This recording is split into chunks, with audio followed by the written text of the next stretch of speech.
I started out in a computer science major. I'd been a hobbyist and interested in computers since my early teenage years, taking things apart, putting them back together, figuring out how things worked. So computer science seemed like a natural way to parlay that hobby into a career. As I got into it, I realized, the creative side of me was crying out. I was a pretty free-spirited kid. I did a lot of drawing, creative writing, community theater. So I changed from computer science into computer information systems to try to get a little bit more of a big picture view. When I was about 18 or 19, I had my first full-time job as a Unix systems administrator.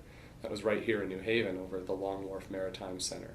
As time went on, I realized that I was a little bit too extroverted, too much of a people person to be in a purely technical role for the rest of my life. So I transitioned into my current role, which is managing a portfolio of applications for academic IT.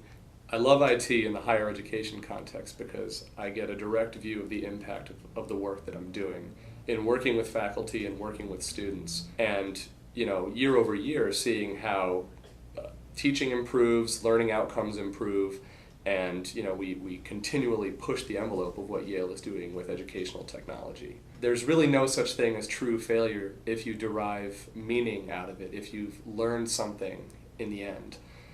Some of the most important choices that I've made as far as my career path goes have been trying something, realizing, well, this really isn't for me, coming away from it, learning, getting a better sense of what I want to be doing and making a pivot based on those outcomes. So meaningful failure, embrace it, love it. That's great. I'm sorry, that's so cheeseball. I'm Rinaldi. I'm the acting manager of instructional systems design and academic IT at Yale.